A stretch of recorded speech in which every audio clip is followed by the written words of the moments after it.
The mission behind Real Life Momz is to connect moms through real conversations. So let's start building this connection by telling one friend about the Real Life Momz podcast.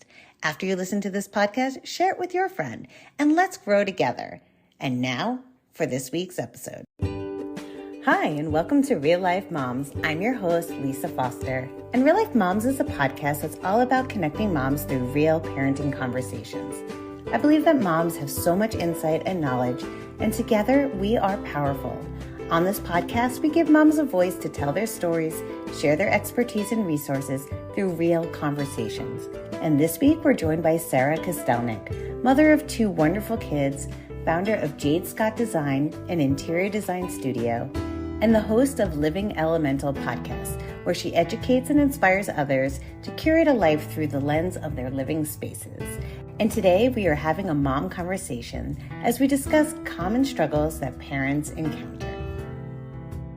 Hi, Sara. Welcome back to Real Life Momz. You were a guest with us for our holiday episode, which was, I think, Is Santa Real, which is super fun. Yes. And today we are also going to have, I don't know if it's a fun conversation, but I want it to be a fun conversation, but it's definitely a real life mom conversation about just struggles that we face with our kids, whether it's like them not wanting to wear their coats or something even bigger. Like I think you're going through some stuff right now, like changing kids' schools that maybe you're dealing with. So I'm excited just to have a mom conversation with you. So thank you for coming today.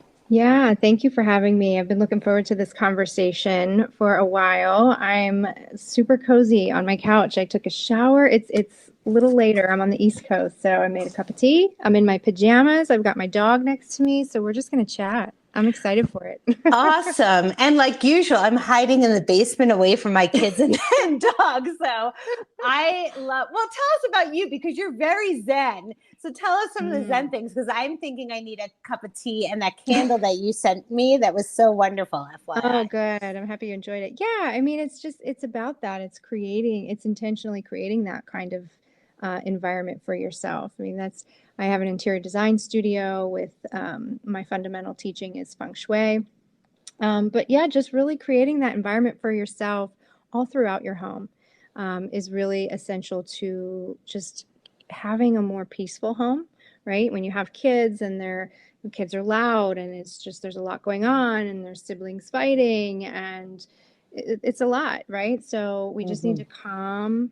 Just like we need to calm our nervous system, we need calmness in the home too. So just, by intentionally, keeping things tidy and, lighting that candle, making space and time for that cup of tea and conversations like this, just inviting attention in each area of the home is important. So, yeah. I love that. I love that. I love what you do. It's so fun. And just listening to your voice is so relaxing. Thank you. So thank you for talking about struggles with the cup of tea and a relaxing voice. So thank you. Is there a specific struggle that you feel you'd like to kick off with? No, not really. I mean, when you and I talked previously, we were kind of talking about, it's the kids not wanting to wear their coats because of, I think we were talking about appearance and how they're afraid of being judged and following what their peers are doing. My kids are younger, but they're kind of at that age where they're easily influenced. So they're 8 and 10. And I'd say my 10-year-old is probably the one that's really coming into that awareness that, oh, people judge me, right? And that's tough because I mean, I can take myself back to probably more so, I'd say I probably remember more of like a middle school age of that happening. He's in 4th grade, but I can say I probably have very early memories, maybe at that time too, of just, noticing what other kids are wearing and noticing that I'm different and noticing can I be accepted by people outside of my family unit, right? So there's a lot going on, I think, at this age in particular. It's probably the start of feeling judgment and comparison and being enough and being accepted. And so, we're seeing that a lot in my household, at least right now. Oh yeah. I mean, I have teens, so it's booming over here. And it's funny because we kind of joke, right, about like the kid not wearing their coat, right? Like you see memes and videos all over the place of like moms running after their kids with the coat, right? But I mean, honestly, especially my son, my daughter will, if it's really cold, she'll put it on. But my son, I actually stopped buying one because he would never wear it. And it's exactly that fourth grade. It was fourth grade that he stopped wearing it. And so I think this like seeing, I asked him actually, I was like, what is it? Like, aren't you, it's, okay, I'm in Colorado. It's -7 degrees sometimes. I mean, it is cold here, you know? Yeah. And I asked him, I was like, why won't you wear a coat? And he's just like, it's A, bulky, right? And so that makes him look bulkier than he is. And I think he's a little conscious of that. It's B, nobody's wearing one, so it's not really cool. You know, I think it's something like that. And C, his practical side, which I kind of agree with this, it does not fit in the locker. It's too bulky for the locker. Oh, that's interesting. Yeah. Which is interesting. Yes. And it's same thing with the coats, but hats too, being self-conscious of his hair now, and how his hair is laying on his head, whereas before he didn't care. But, and I'm like, put a hat on and it gets 10 degrees outside and, you're going to wait for the bus, you're going to freeze. And then they won't zip the coat up. You get them in a coat, but then they won't zip it. And it's like, what's the point of wearing the coat? So yeah, it sounds like a silly thing, but it's kind of those early stages. And so I think I'm happy that you asked your son because, I think that's probably important is asking questions because there's something going on that they're most likely not sharing with you. And part of it is they don't even realize that it's happening for themselves either, right? That they're having these feelings rather unconsciously. I think as parents, if we can just maintain a little bit of a curiosity about what's going on in their lives, when we notice these little things, even though they seem so little, they're probably really big for them. And I think the deeper issue that you tapped on was, I think they just want to fit in, right? Whether that's like, I'm sure people, and maybe they are coming up to them like, oh, you're wearing a coat, like, and say something. I don't think that so much is happening for him, but just wanting to fit in and doing the best they can, which brings me to like fitting in at school, right? Which is probably the bigger issue here, not the coat. Exactly. And, my kids, we moved them into a different school this school year, and it did not go so well. And my son went from really being kind of everybody was his friend to zero friends, and that didn't, like I said, it just didn't go over well. And they were in kind of a rough school. There's the school that we moved them into kind of had this school was known for, some behavior issues, but it was bigger and there was more opportunity. They were in a charter school before, so it was just bigger. There was more opportunities for them to meet new, more friends and get involved in some of the sports and activities and a lot of things that they didn't have at the other school. And so it was a family decision to move them, but then I just noticed a lot of changes in him immediately. Like when he cut his hair, my son had longer hair. And when he cut it, a few kids in the classroom kind of like, chuckled like, oh my God, your hair. And like, even though they didn't maybe mean it in a way to make fun of him, it was just very insulting to him to like have, the whole class look at you as you walk in with your new haircut and laugh at you. And it's sad to me because it's something so small like that is probably going to leave a really big imprint on him for a while. And it's immediately it's like going to attach to him, like he's going to now be self-conscious every time he cuts his hair. And I'm noticing it when he styles it, he's looking in the mirror a million times and making sure like, that one piece is still over. And it just breaks my little heart because it does take me back to a place in time when I know, like, I think it's so normal that these kids have to go through it.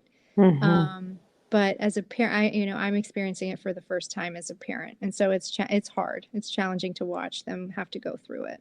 And hair is actually very important, FYI, like, because it's such a part of their identity. So I know when I take my son for a haircut, oh my God, he actually gets his haircut sometimes like over a break. so that he'll have a week, you know, because a boy's haircut, right? It's like 2 weeks. It's like the haircut's gone, right? Like it's a totally different haircut. So he has a week. So if it is too short and it would look funny, he has a week for it to grow. That's how much he thinks about his haircuts before going to school. And that's sad. It's kind of sad, right? Yeah. In school, I think there is a lot of insecurities. And, you know, if you do something even just like cosmetically like that, like a haircut, it's easily seen and less hidden. And people just say things, which is so awful. It is. It is. And I really try to teach them too, when someone is being like that, it's really because, not to like point fingers at parents, but maybe that child isn't getting the attention they want at home, right? I just think that anytime any human, whether it's a child or an adult, is acting out, it's because there's this lack of self-confidence in themselves or this lack of, attention that they're not getting. And so I really try to teach them that even at such a young age that, and isn't that sad? Like, aren't you happy that you don't have to worry about that you receive the love and attention that you need so that you can be confident in who you are and how you show up in the world? Whereas, not a lot of kids receive that. So that's their call out for that. And so I try to turn it around so that they're not just angry and resentful and want to retaliate, against these kids, because that's not the message either, right? That's just like putting everything into a big loop. So that's my message back to them. And I do see their little brains, churning like, oh, okay, I can see that, And so I always try to lead with the message of love. Just let's send that child some love and just move on. And that really helps. I think just talking to them in a way that, gets their mind off of what happened to them and how to send love to somebody else really turns the table. And I don't know. We'll see. I hope it's working. I think it is, because I've heard them say things, in little, conversations that I know that the stuff is sinking in. So hopefully it's doing something to help them get through these tougher times. Right. I love that you put it that way, because it's one thing, I did just do a bullying episode, and we did talk a lot about the person actually coming from a place of feeling just insecure, right? And how to build up these kids to feel more like their buckets are filled, so they're not doing that. But I love the addition to that of actually saying send love to the other person, because I don't think that's a message. I don't know how much I've given that to my kids, of like, even though somebody is maybe saying something not nice, seeing where they may be coming from, and then hoping and for them to have the love that they're getting, that your child is getting at home, that they would feel the same. I think that's really nice. I mean, that's a whole nother perspective. Yeah. Yeah. I mean, I study A Course in Miracles, so it's really the message from that, and so I'm finding little ways to, really share it with my kids. Cause I think, even just raising kids, so many parents are trying to raise kids differently than they were raised, and so I think there's this huge, like movement, especially in today, where a lot of people are breaking, you hear about it a lot, just breaking these generational cycles of trauma and ways we were raised. And so that's kind of my approach to it. Yeah, I love that. I love that. I'm also thinking of, just that's coming up in my head, one of the struggles that I find, say your child doesn't like something, right? They get their classes. So in middle school and probably high school, they get some electives, right? So they don't have to take a class, but they may want to try something. And they get into the class and they're kind of like, oh my God, this class is not what I think it's going to be. But it's like day one, they don't know, right? So, there are two methods, right? You can say there's the viewpoint of try it out and stick with it because you signed up and you got to figure it out and just deal with it. We're not going to always like things. We're not going to always like the teacher, right? So, it's that's one method. method, right? They push through. And then the other is like, am I teaching my kid basically suck it up, right? Like if you don't like something, no, you have to suck it up. Or do I teach my kid, well, can we do something about it? Can you go talk to somebody to change your class? Like, it's kind of a push pull. Like, do you teach them to suck it up or do you teach them to stand up for what they want and maybe create a better situation? Yeah, that's a great question. As you were explaining it, I was having some things come up for me where I've done that. And Mm-hmm. I think every situation is going to be really different. I think that you really need to evaluate how it is affecting the child because, you know, we've had this situation with sports. They want to try sports and then they don't want to go to practice. But then once they're at practice, they're fine. Mm-hmm. They get through it. And then, we had this with my son swimming. He was super excited. He enjoyed it. And then we started falling down. He did his first meet. And I think it was a little too overwhelming for him. And after that meet, then it became, I don't really want to go to swim practice. He was kind of falling out of love with it very quickly. And so we pushed him. We pushed him till the end of, like the spring, I think it was. And I said, you just need to finish because I feel like when you're at practice, like once you're there, you're fine. It's just getting you to practice. And is it because you want to just be online with your buddies or, Mm-hmm. do you really dislike it? And I think it takes a couple conversations because kids can just be in the moment, just like adults are. You don't feel like doing this one day, so you don't, right? Mm-hmm. So I think it takes a lot of conversation. But we had another situation, in fact, with switching schools. Same thing. The school that they were at previously, my kids loved it. They loved every teacher. And then the year after COVID, everything changed.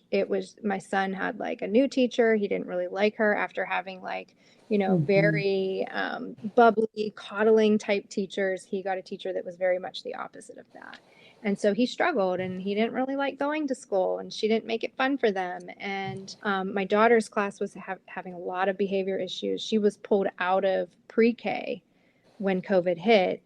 So her first year, full year into school was first grade. So of course, none of Oh, these kids wow. are first graders. They don't know how to behave in school because this is their first experience. They've been online for a year and a half, right? Mm-hmm. So there was just a lot of things all at once, and that was what really initiated our move. And we put them in the school that wasn't so great.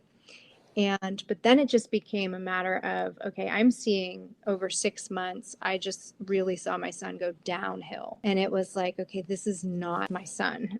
Like his personality, his irritability, Mm. the calls from the nurse because his tummy hurt, which told me it was all anxiety.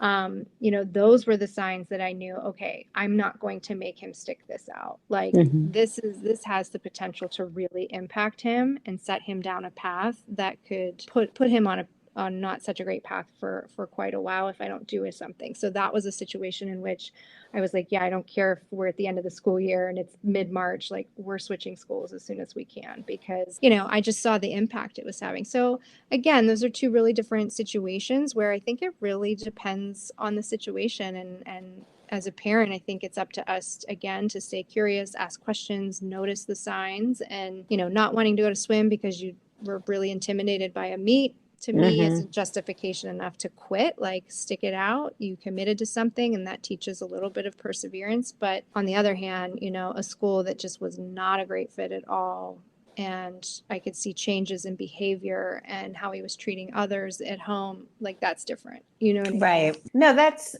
so true. And I think like trying a swim team for the season, and then being able to switch, like say, okay, I did not enjoy that is very different than, yes, a school situation where you're seeing a personality change and things like that.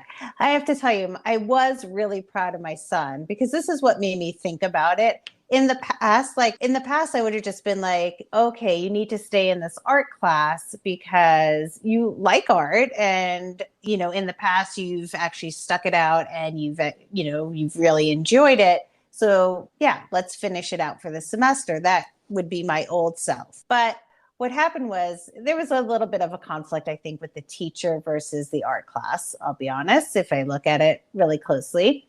But what I loved was he actually, now he's in middle school, so he's a little older.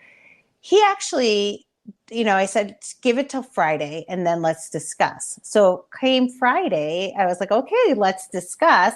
And he goes, oh no, I already went to my counselor. I told him that I wanted to transfer out. I actually went over to one of my teachers that I really, really love. He has this teacher that he loved, asked if I can be her personal teaching assistant for the class. And then I just transferred out of the class. And I just went, so let me just get this straight. You did all that by yourself, right? Like I didn't do anything. Number one. Number two, you stood up for yourself and made a better situation for yourself. And he's so happy. Like, oh my God, he loves being this teacher assistant in this class. Like, it's like the best thing ever. And I'm like, okay. And I would have probably said, okay, let's stick it out, right? Right. But you initiated, you advocated, you did all the things. And I'm like, well, good job. And so that's what made me start to think of different things. Like maybe we need to be listening a little bit more. And maybe our kids are more able than we think. Yeah, they are.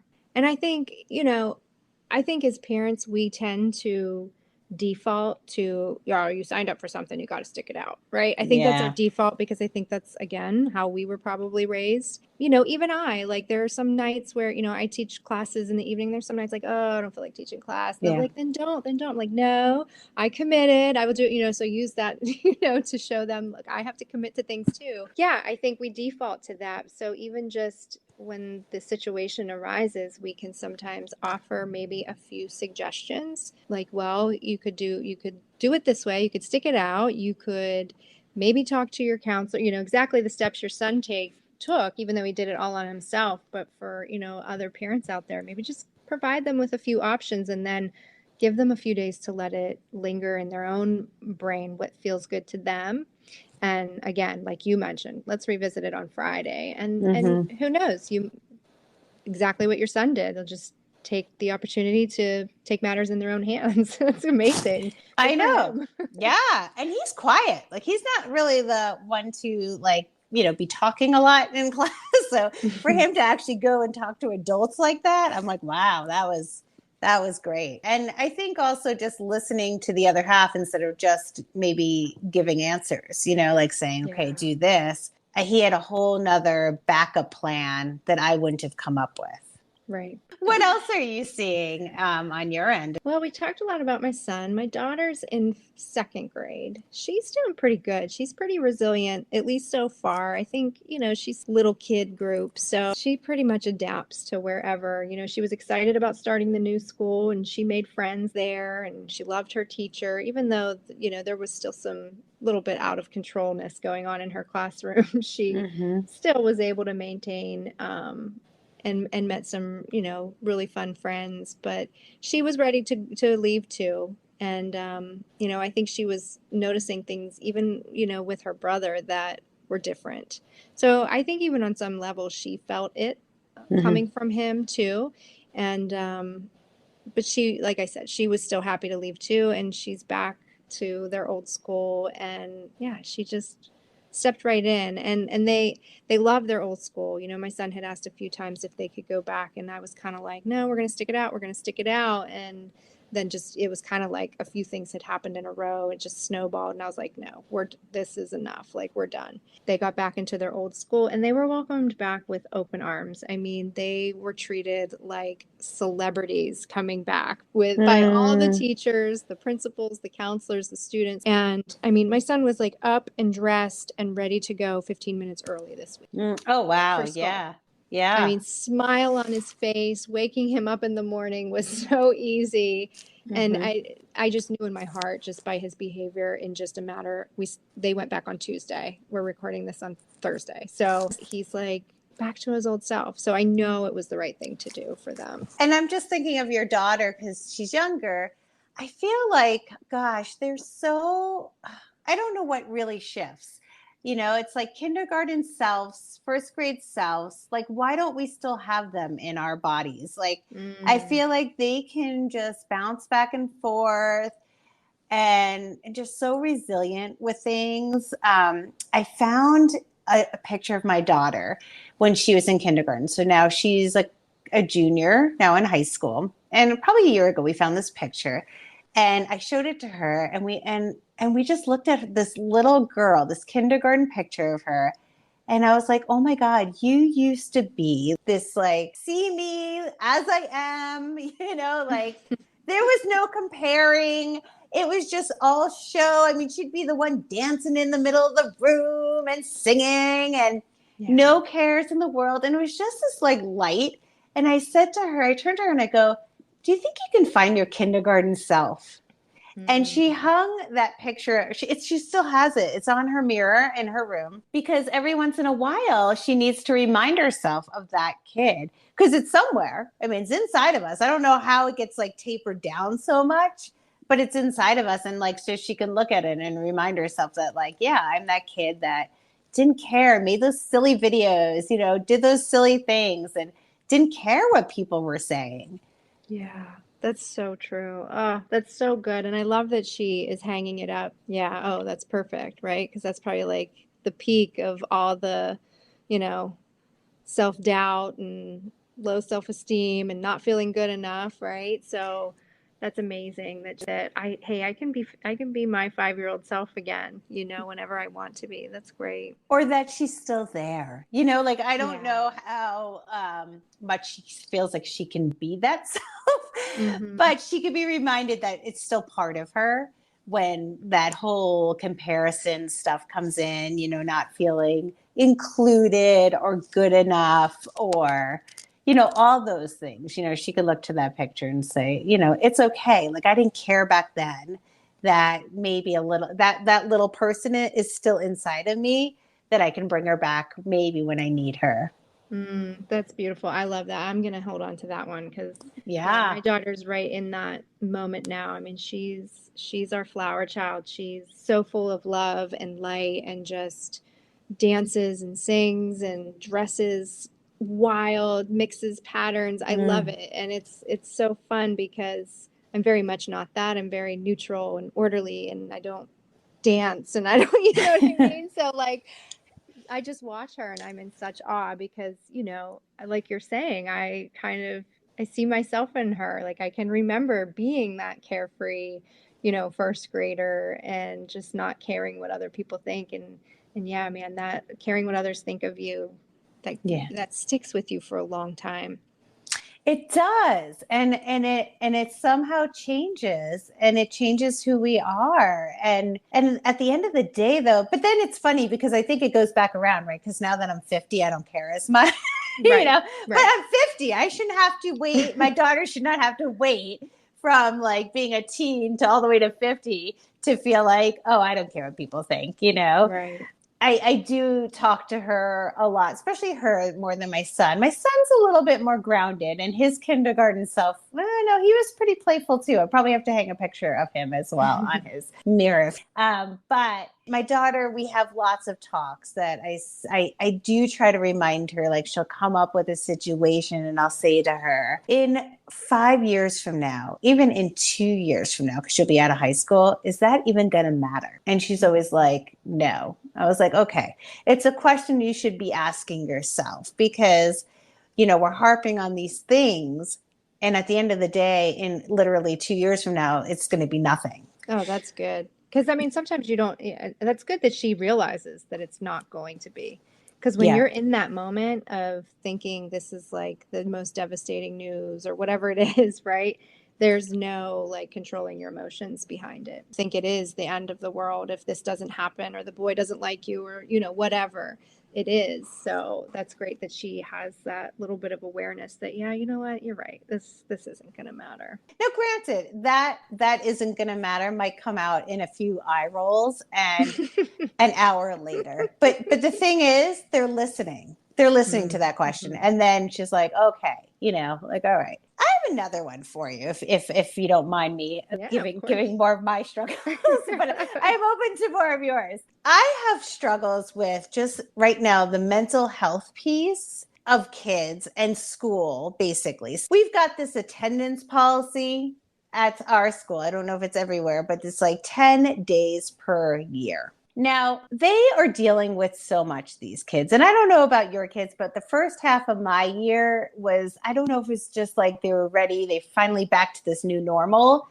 But mentally, they were so confused that like my kids really had a hard time adjusting to this year. And they needed like space every once in a while, like literally a mental health day. So I have no problem pulling them out for a mental health day. But on top of the mental health day, I mean, we've had 2 huge gun violence scares, like huge, where they were pretty significantly real. Like one of them was real. Someone was actually arrested. And, you know, I'm dropping my kid off and, you know, we're seeing this Instagram thing that says, you know, basically this threat to our particular school. I mean, and announcing actually kids, like pictures of kids that were targeted. It was pretty scary. And you're at the door and you're like, we go home now or do you go in? Like, you know, it's like, do you send your kid in? Do you take them home? Which we did. I wasn't sending my kid in. And it's happened. Once was a real thing. Another one ended up being a hoax. But both times I'm like literally dropping my kid off and now I'm like taking them home. And it's really mentally so hard for them because, you know, it's a push pull. It's like, they don't know. Am I supposed to just go in and live my life or is this the end of my life because I'm about to go in and live my life? And as a parent, you know, you don't want to make the wrong decision in this case. But this is very difficult and very true to what we're in my world right now. Yeah. Well, first of all, I'm sorry that you're going through that. We've had nothing that significant, but we've definitely had, you know, things like death notes and hit lists and, you know, a kitchen knife was brought in. I mean, there are definitely things like this happening. And I mean, you know, the mental health of the kids, the parents, I mean, we're all like in a crisis here until they figure out what the best, I don't know. Lisa, this is such a huge topic that it's like, what do you do? I mean, I know what I would have done is the same thing as you. Like, if that was going on in that moment, for sure, we were going home. But then how do you send them back Monday morning? Right. Yeah. Or just the next day. Right. Or the next day. Right. It's a real problem for this country. And, you know, we have the gun talk in our family quite often. You know, my son is very much a very boy attitude, guns with, you know, cops and robbers and arresting people and taking people to jail, you know, outside playing with friends, or even if he's just here with his sister, and, you know, Nerf darts everywhere. And, you know, I have a really hard time with it, like a really hard time with it. And I try to have that conversation with them pretty routinely, because, you know, I'm kind of, I'm on the extreme end of it. I feel like the only way to eradicate gun violence in our schools and in this country is to stop making the damn toys. Okay, quit glamorizing guns in general. And so it's really challenging for me because my son is like, it's just a toy, and I'm like, I don't want to see it. Like, we can't, like, this is why it's a problem. Like, I don't know. I'm just very extreme, and it's a topic I get really riled up about. Right. But we should. But here's the deal. Your son's right. It is just a toy. And it was just a toy. Like it should, you know, like we shouldn't have to be, and they shouldn't have to be, you know, dealing with these situations. But like, I mean, your son is, you know, he's young and he's like, it's a toy. That's what boys play, Nerf guns and fun. And it should be like that in a non-violent, I'm going to kill you kind of way. Right. Right. And so, you know, I think our school district gives them 20 days. And that might be off, because maybe that was like more lenient during like COVID. It might have changed. But they actually get a day off a month. And it's actually called like a teacher in service. I really think it's like a teacher mental health day. Yeah, for them to get caught up and whatever. So the kids do benefit from a day off. So we're fortunate to have that. So that's what I consider it for us, is kind of a mental health day. But no, I mean, as an adult, like, when I worked in corporate, I took mental health days. That's important. We can't always be go, go, go. And you're right. Kids are dealing with so much. So yeah, so there's these mental health days that I happen to give my kids. My son had COVID. He had COVID and the stomach bug. And guess what? He's on 11 days. And I get a letter that says that your son has missed too many days. And I'm like, well, he had COVID and you have to be out for 5, but he happened to be really sick. So he was out for 7. And he had the stomach bug that he was throwing up. And if you would like him to come back earlier, happy to send him, because I don't like throw up in my house. Like, that is one thing. I'm like, no, I do not do that. I actually gave him some paper towels. I'm like, can you clean that up? Because I don't like it, but I did clean it up. I'll put that out there. But, but it was hard. But so I was like, I could send him back. But that alone was like, forget the mental health day. That alone was about 9 days, almost 10 days, because he was sick. I was like, I don't really know what you wanted me to do differently in this situation. But, his school happens to be right next to my daughter's school. So I was like, if there is something about gun violence going on and there's a threat, I am going to pull him out too. I mean, they literally are next door to each other. Sure. If she's not safe, then he's not safe, and I'm going to take him out. So it's tricky, right? Because you want to obviously follow the rules and go by the guidelines. But I guess I go back to just flexibility. And I think times are different now, whether it's because of COVID and we need more time off, because if you do get COVID, you are out for like a week, or people don't want to go to school the next day when there is a scare and they need more mental health time to feel better about that. And safety, and sometimes making sure the person that did the actual event is caught before they go back to school sometimes is, in need. So I do think there should be flexibility of the attendance policy. I understand schools need their kids to show up. I'm not saying that. I'm just saying times are a little different, and maybe we need to evolve with the times. Right. And I agree. And I think, at the end of the day, like I'm the parent, and I don't mean that in some puffed up chest, egotistic way. Like, I'm the parent, and, I know what's best for my child. And if I see that, obviously if they're physically ill, that's, a no-brainer. But if I see they're struggling and they just need a day off to rest or whatever, I'm keeping them home. I'm curious there should be like a policy, like, you miss 10 days and there's like a 3 to 5 day flex policy. But so what happens at 10 days? What do they do? Well, I called. I mean, you get a letter, and then if you miss a certain amount, or you have to talk to them. But I just had left a message about pretty much saying this. I could send them the podcast, and then, but there is a court hearing. They make you go to court after a certain amount of time. So we haven't had to do that, but there are kids who have gone to court, and I know some of these kids that have gone to court are actually like with their parent. It's not the kid, but yeah.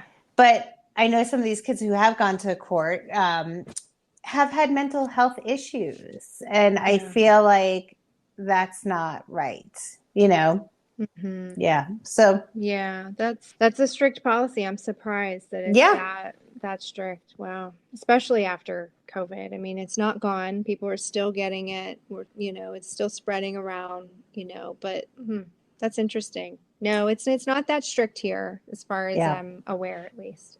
Yeah, don't miss more than 10 days or 20 days, whatever, and then you'll find out, right? But who knows? But it's just something to bring up, because it's one of my struggles I have with the attendance policy. Yeah. All right, I have one more struggle that I struggle with. All right. We'll do one more. Okay. Sounds good. Food. Oh, okay. Geez. Kids. Okay. Yeah, this is a struggle. Yeah. Kids and dinner. I mean, I don't know about you, but it's like the early bird special here. It's like they are so hungry after school. And inevitably, it's like they always say there's nothing to eat. I don't care if I just went food shopping. I don't care if I didn't go food shopping. There's nothing to eat. So when is dinner? And it's like they get home at like 3:30, 4 o'clock. And I'm like, dude, like we do not live in Florida. I'm not 90 years old.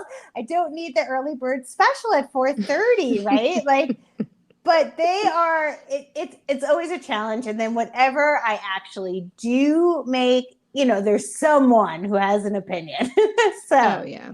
the Yeah. struggle with food. It is a struggle. And that exact scenario is the same thing happening in this household. They get home, they ransack the pantry, usually complain there's nothing. So I come in the living room and there's fruit by the foot wrappers and an empty bag of chips and bubble gum. And so, I'm really trying to get them to make healthier choices when they get home because they are eating lunch early. So I know that they are hungry. But even if I'm stocked with yogurts and cheese sticks and apples, it's like that's not what they want. They just want the junk. Right. And then we sit down to eat and I'm not hungry.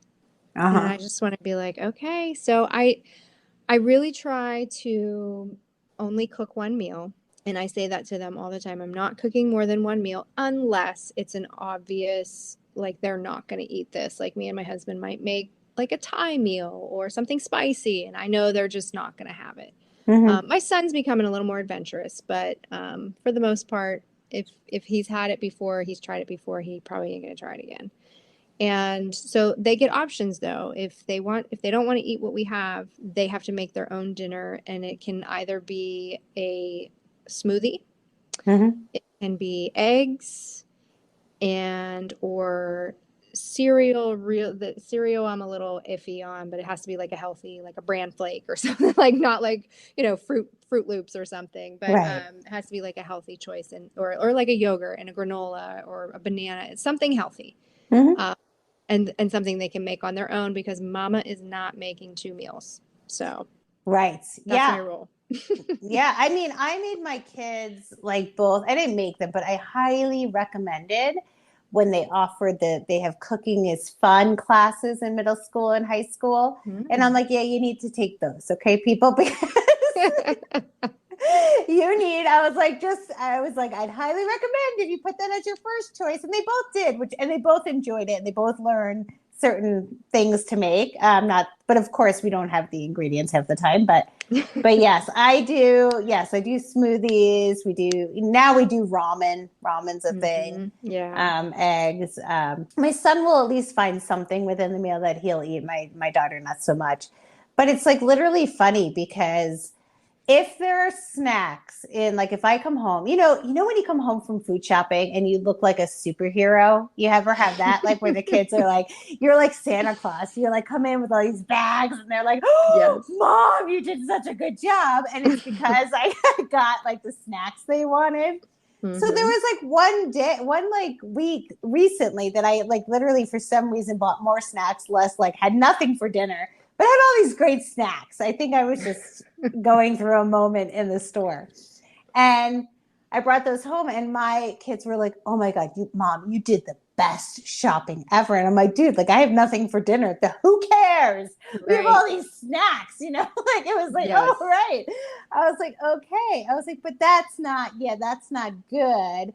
So, Yeah, this so isn't gonna sustain us for much longer. Yeah, I've no. definitely had the superhero moments of buying snacks, but um no, it's funny because recently too, I've been getting irritable irritable about leftovers not getting eaten. And we're not like a Yes. huge leftover family. Like it might be like a leftover lunch and that's it. Like I'm not making food to the point where we're having it like 2 days later. You know what I mean? I'm not talking Mm-hmm. that amount of leftover, um, but even just the like single serve like lunch bowls like weren't getting eaten, and every Sunday before trash night, I was like throwing out like Mm-hmm. 5 or 6 Tupperware containers, and I was getting really pissed about it.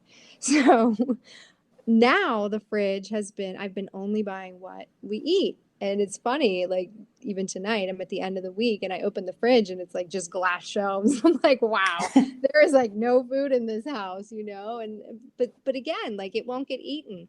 But the things that do get eaten, that pantry, it's just never ending needing stocked with snacks and chips. And I really struggle in the food department because I really find it very tedious, the whole process, like the amount of money groceries spend, the meal planning, coming up with meals.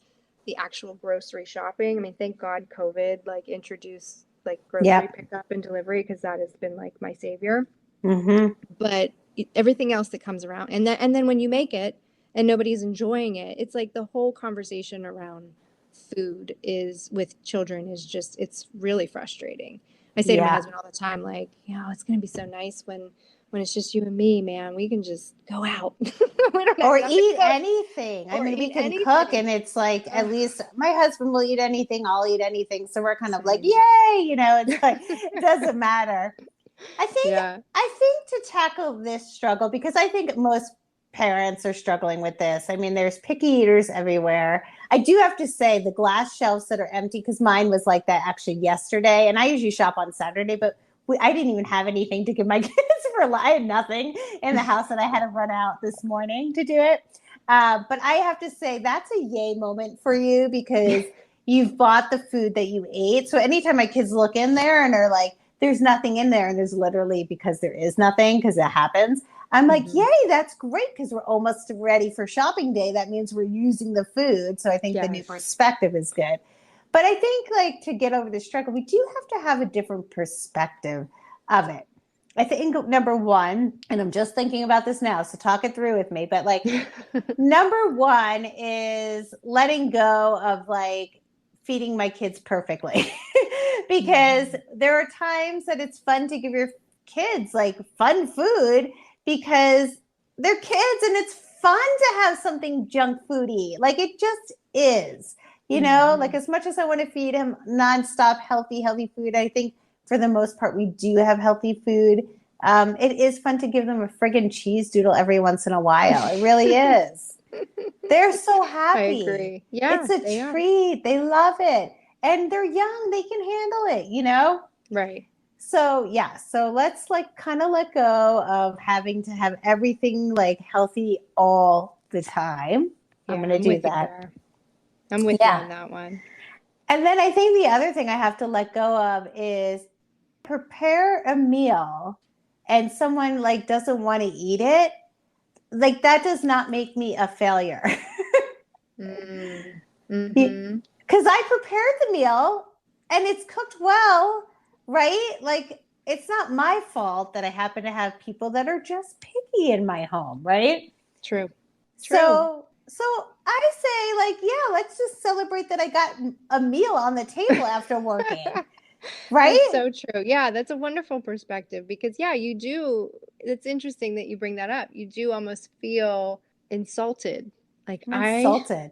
just made this, and while everybody else sat on YouTube, I'm in here cooking, and now we're going to sit down to eat, and you're just poo-pooing it. So yeah, maybe you're right. Maybe it's just my perspective that needs to change, and maybe I just need to sit there and enjoy the meal I just made. What everybody else thinks. And maybe remember, it's not me, it's actually you, right? Because you Mhm.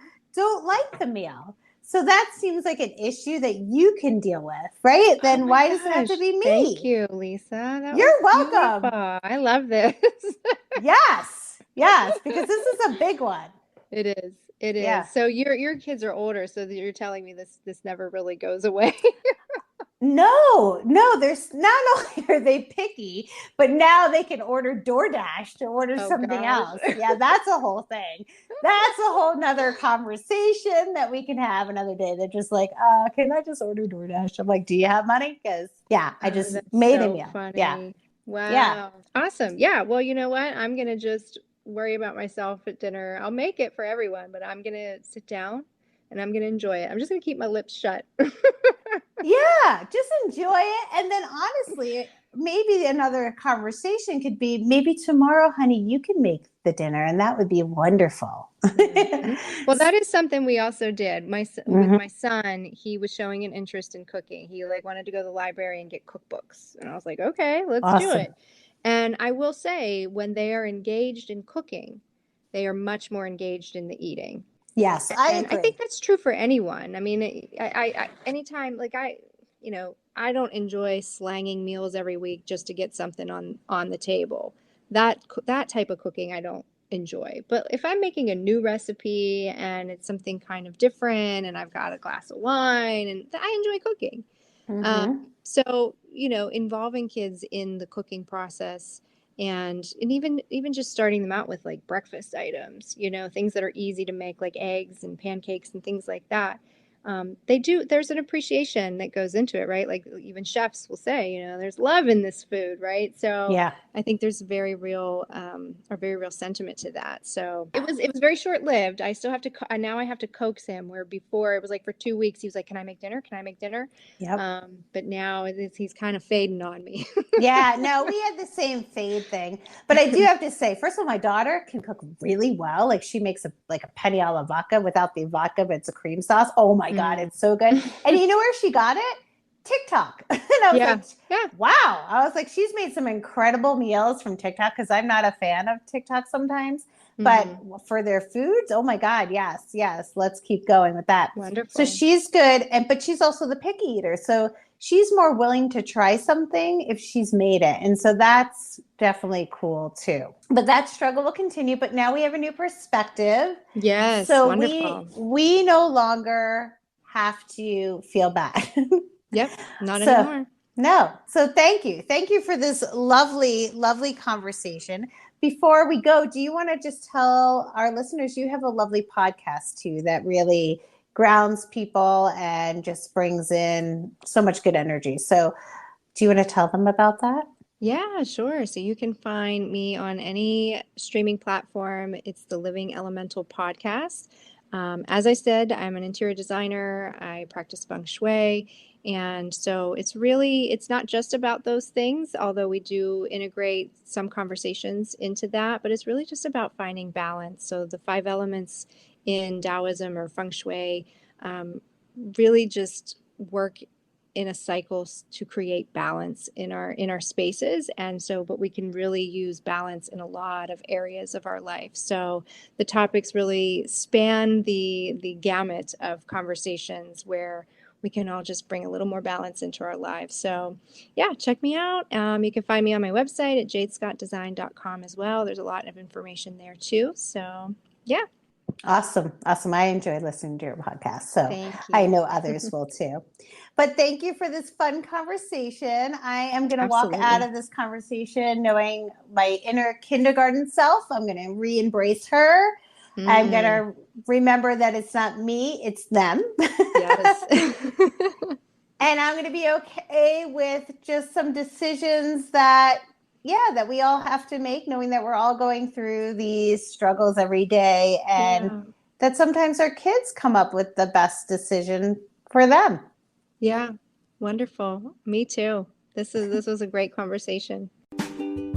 Thank you for listening to this episode. It is magical to be able to discuss struggles that we are dealing with daily with just another mom. Whether you need to vent or gain another perspective, grabbing another mom to talk to can make all the difference.